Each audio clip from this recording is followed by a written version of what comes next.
1986 एक young intelligent लड़की और अपनी क्लास में सबसे आगे शैरन मार्शल अब अपने हाई स्कूल से ग्रेजुएट होने जा रही थी।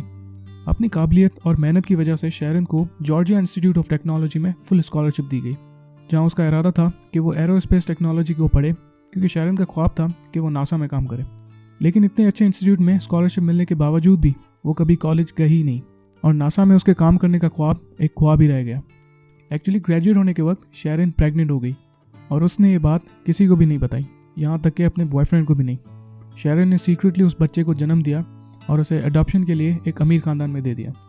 और इसी प्रेगनेंसी की वजह से शैरन कॉलेज भी नहीं जा पाई, जिसके बाद शैरन फ्लोरिडा शिफ्ट हो गई और उसने एक फ्रैंकलिन नामी आदमी के साथ एक नई जिंदगी शुरू करने का फैसला किया।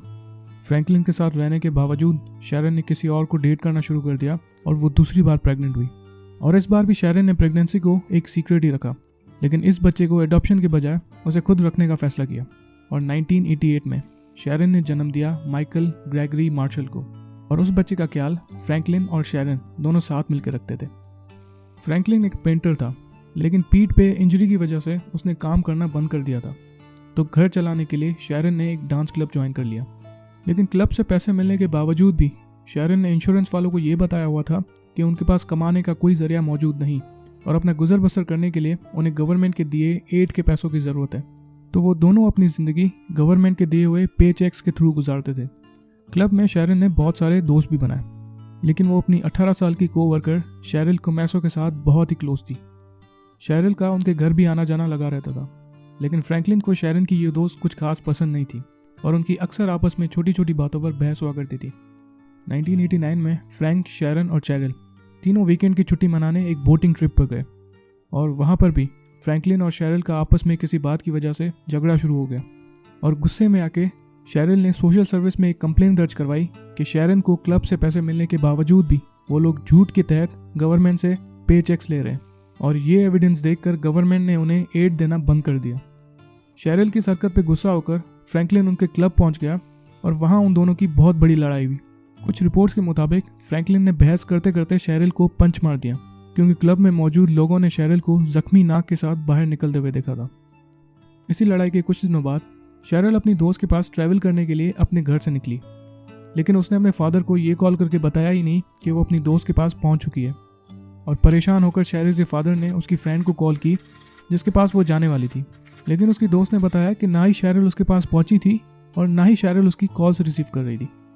जिसके बाद शैरिल के फादर ने पुलिस में एक मिसिंग रिपोर्ट दर्ज करवाई और इंटेरोगेशन के लिए दोनों फ्रैंकलिन और शैरन से पूछताछ की, लेकिन उन दोनों के खिलाफ कोई भी सबूत नहीं मिल पाया।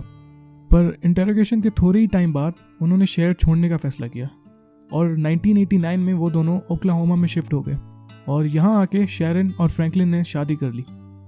उनके यूँ अचानक से किसी और शहर में शिफ्ट हो जाने की वजह से पुलिस को उन पर शक हो गया था, और ये शक और भी बढ़ गया जब उन दोनों ने अपना नाम भी चेंज कर दिया। शैरन मार्शल इस नए शहर में टोनिया ह्यूज के नाम से रह रही थी, और यहाँ पर भी फ्रैंकलिन के काम न करने की वजह से शैरन ने एक बार फिर डांस क्लब में जॉब करना स्टार्ट कर दी। और इस क्लब में भी शैरन ने बहुत सारे दोस्त बनाए और शैरन के कोवर्कर्स भी शैरन को बहुत पसंद करते थे, लेकिन उन सबको फ्रैंकलिन बिल्कुल पसंद नहीं था। उनका कहना था कि फ्रैंकलिन बहुत एग्रेसिव और कंट्रोलिंग इंसान है। तो हुआ कुछ यूँ कि एक दिन फ्रैंकलिन का एक बार फिर क्लब में शैरन की किसी दोस्त से लड़ाई हो गई। वहाँ पर शैरन भी मौजूद थी और उसकी दोस्त ने चिल्ला के शैरन को कहा कि तुम्हें इस आदमी को छोड़ देना चाहिए, जिस पर फ्रैंकलिन ने रिप्लाई किया, if she ever left me I would kill the. Sharon actually काफ़ी टाइम से ही फ्रैंकलिन को छोड़ने का प्लान कर रही थी, लेकिन उसे डर था कि कहीं फ्रैंकलिन उसको या फिर उसके बेटे माइकल को कोई नुकसान न पहुंचाए। लेकिन उसका ये डर शायद कम हो गया जब वो क्लब में एक लड़के से मिली। कुछ मुलाकातों के बाद उनका अफेयर शुरू हुआ और शैरन ने उस लड़के के साथ जाने का फैसला कर लिया। लेकिन इससे पहले कि वो फ्रैंकलिन को छोड़ती, शैरन का अचानक एक्सीडेंट हो गया और उसकी बॉडी बेहोशी की हालत में हाईवे पे मिली और उसको फ़ौरन हॉस्पिटल में शिफ्ट किया गया। फ्रैंकलिन का कहना था कि जब शैरन का एक्सीडेंट हुआ वो सो रहा था और शैरन को देखने उसकी फ्रेंड्स अक्सर हॉस्पिटल में आया जाया करती थी, और उनका कहना था कि दिन ब दिन शैरन काफ़ी बेहतर होती जा रही थी। लेकिन एक दिन अचानक फ्रैंकलिन ने बिना किसी एक्सप्लेनेशन के शैरन की सारी दोस्तों को उससे मिलने से मना कर दिया, और इसी वाकये के 5 दिनों बाद शैरन की डेथ हो गई। अब यहाँ पर सबको फ्रैंकलिन पे शक हो रहा था कि शैरन जब ठीक हो रही थी अचानक से उसकी मौत कैसे हुई। इवन डॉक्टर्स भी उसकी अचानक मौत से बहुत ही हैरान थे। और उन डॉक्टर्स ने शेरन को एग्जामिन करने के बाद ये रिपोर्ट बनाई कि उसकी इंजरीज किसी गाड़ी से लगी टक्कर की वजह से नहीं बल्कि किसी और वजह से हुई हैं। पर काफ़ी इन्वेस्टिगेशंस के बाद भी पुलिस ये पता नहीं लगा पाई कि शेरन की मौत के पीछे किसका हाथ है। शेरन के मरने के कुछ ही महीने बाद फ्रैंकलिन ने एक इंश्योरेंस कंपनी से कांटेक्ट किया और उनसे डिमांड की कि वो उसे शेरन के नाम पे बनी हुई $80,000 वाली पॉलिसी उसे दे दें। लेकिन यहाँ पे मसला ये आ रहा था कि फ्रैंकलिन अपनी आइडेंटिफिकेशन के लिए फेक नाम दे रहा था और कंपनी के दिए हुए सिक्योरिटी नंबर्स और उसके नकली नाम आपस में मैच नहीं हो रहे थे। तो बहुत ट्राई करने के बाद फ्रैंकलिन ने फाइनली अपना रियल नाम उन्हें दे दिया, जो था फ्रैंकलिन डिलैनो फ्लॉयड। और यहाँ पर कहानी में एक बहुत बड़ा ट्विस्ट आ गया। उसका रियल नाम जानने के बाद अथॉरिटीज़ को ये पता चला कि फ्रैंकलिन एक्चुअली एक क्रिमिनल है। 1962 में जब फ्रैंकलिन 19 साल का था, उस पर इल्ज़ाम था कि उसने एक 4 साल की बच्ची को अगवा करने की कोशिश की है, जिसकी वजह से उसे 10 साल के लिए जेल में डाल दिया गया। और 1972 में फ्रैंकलिन के जेल से निकलने के कुछ ही दिनों बाद उसने फिर से एक गैस स्टेशन से किसी औरत को अगवा करने की कोशिश की, जिसके बाद वो फिर से अरेस्ट हो गया। इस बार उसकी बेल तो जल्दी ही हो गई, लेकिन अपनी सफाई पेश करने के लिए उसे कोर्ट में हाजिर होना था। लेकिन वो कोर्ट गया ही नहीं और कोर्ट न जाने की वजह से कोर्ट ने फ्रैंकलिन के खिलाफ एक वारंट इशू कर दिया। और वारंट इशू होने के बाद फ्रैंकलिन शहर छोड़ के भाग गया और वो हर शहर में अपना फेक नेम इस्तेमाल करता था। और शेरन की डेथ के बाद इंश्योरेंस वालों को जब फ्रैंकलिन का असली नाम पता चला तो पुलिस ने उसे फौरन अरेस्ट कर दिया और फ्रैंकलिन 5 सालों के लिए जेल चला गया।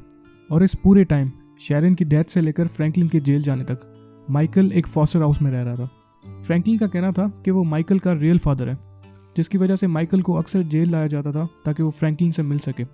लेकिन बाद में जब अथॉरिटीज़ ने माइकल और फ्रैंकलिन का डीएनए टेस्ट करवाया तो उनको ये पता चला कि फ्रैंकलिन माइकल का रियल फादर नहीं है। और डीएनए रिपोर्ट के बाद अथॉरिटीज़ ने फ्रैंकलिन और माइकल का मिलना बंद कर दिया।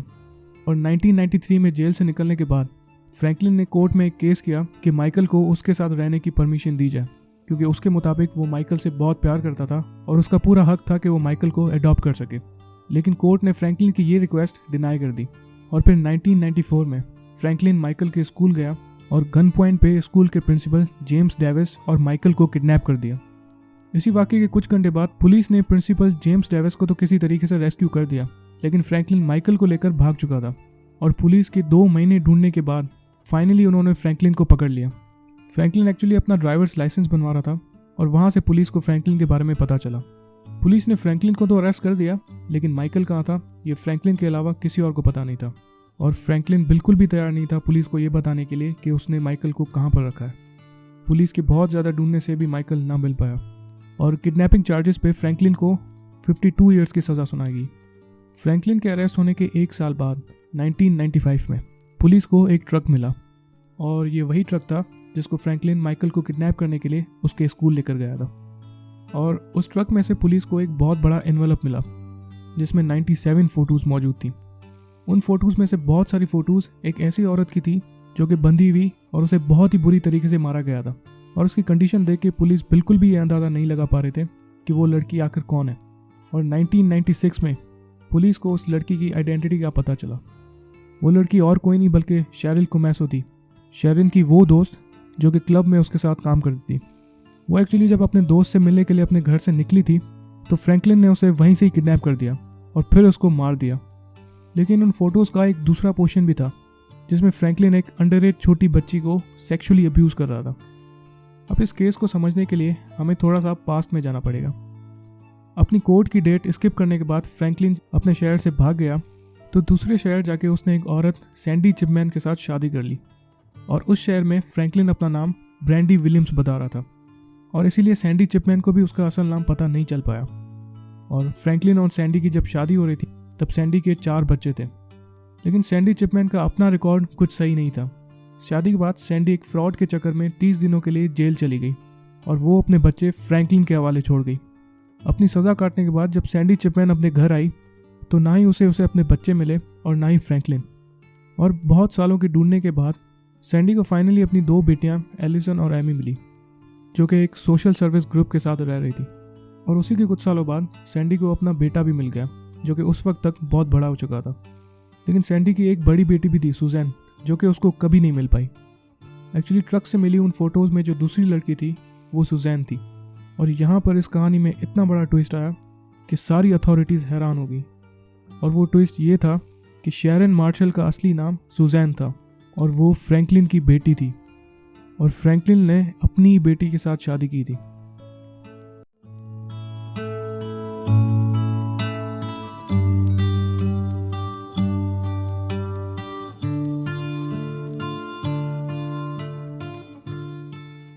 लेकिन अभी भी पुलिस को ये पता नहीं चल पाया कि माइकल कहाँ है। और इस इन्वेस्टिगेशन के 20 साल बाद 2014 में फाइनली फ्रैंकलिन ने सच बता ही दिया। फ्रैंकलिन ने माइकल को किडनैप करने के बाद उसके सर पे 2 गोलियां मार के उसे मार दिया था, लेकिन माइकल की डेड बॉडी पुलिस को कभी भी नहीं मिली। फ्रैंकलिन आज भी फ्लोरिडा के एक जेल में अरेस्टेड है और अपनी एग्जीक्यूशन डेट का वेट कर रहा है।